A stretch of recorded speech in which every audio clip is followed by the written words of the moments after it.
अब हम बात करेंगे step by step procedure of DNA isolation की। सबसे पहले we have to be sure all the required reagents, buffers, stock solutions are available. अगर कोई चीज़ अवेलेबल नहीं है या रिक्वायर्ड वॉल्यूम में मौजूद नहीं है, we have to prepare them so that during the procedure we should not be looking for some missing components.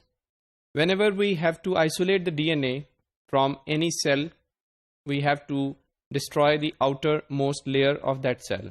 As we are talking about the bacterial cell, in this case we have to remove its outer cell wall and then cell membrane so that the cellular components are made available. But at the same time हमें इस चीज़ का ख्याल रखना है कि cell wall break करते हुए हम प्लाज्मेट को ब्रेक मत कर दें.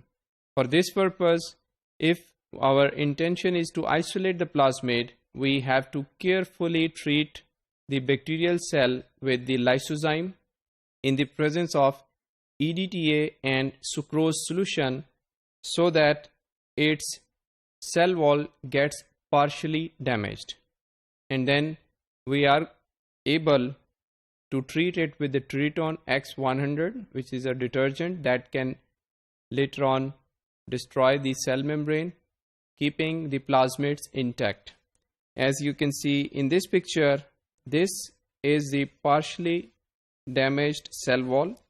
This structure is called spheroplast, and once this spheroplast is produced, Triton X100 can damage the plasma membrane, leaving behind the cell extract containing the pieces of cell membrane and rest of the cellular components, which later can be centrifuged. All the cellular debris, large DNA fragment from the genomic DNA, they can be settled at the bottom, leaving behind the solution which only carries the intact plasmid. The procedure is going to be step by step.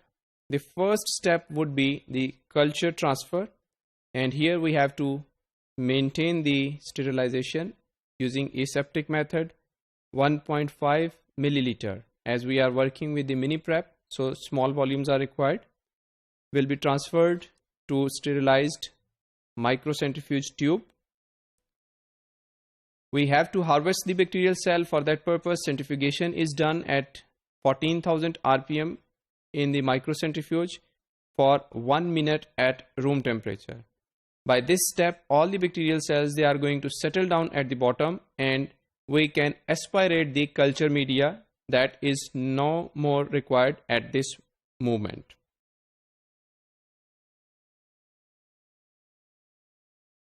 As we have to proceed further, we have to make it sure that the kind of washing is done, all the unwanted components are removed.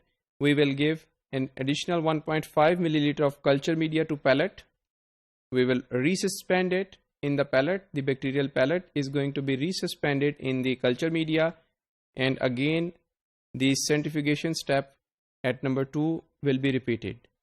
So centrifugation at 14,000 for 1 minute and aspiration of the culture media, leaving behind the pellet.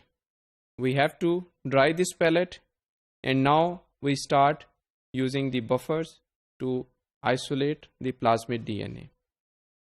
This pellet will be resuspended in lysis buffer 350 microliter or 0.35 milliliter, and by vigorous verticing we are going to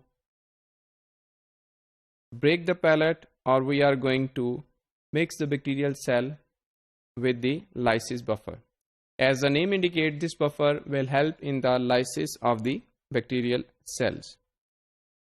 At the same time, we have to add some lysozyme and very partial vertexing, because this is an enzyme. It will be quick in performing its function. So immediately after the given time period, we have to inactivate the lysozyme, and this inactivation is achieved by incubating the tubes in styrofoam in the boiling water bath for 40 seconds. So I repeat here that inactivation of lysozyme is going to be achieved by incubating these tubes at boiling water bath for 40 seconds. Now the next step is again centrifugation for 10 minutes at 14,000 RPM at room temperature.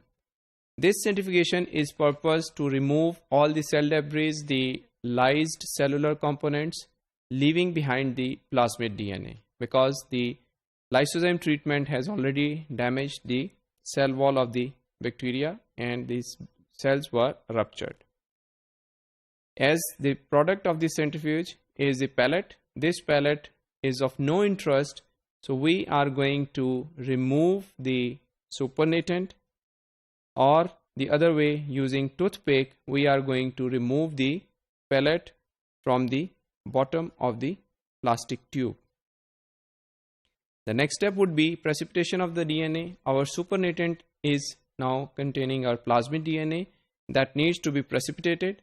For that purpose, we are going to use sodium acetate and isopropanol, which will help in precipitation of the DNA, vertex mixing, and then holding it 20 minutes at room temperature will facilitate the precipitation. Again, centrifugation at 4 degrees centigrade, 14,000 RPM for 15 minutes, and removing the supernatant, as the DNA has already been precipitated, is already settled as a pellet on the bottom.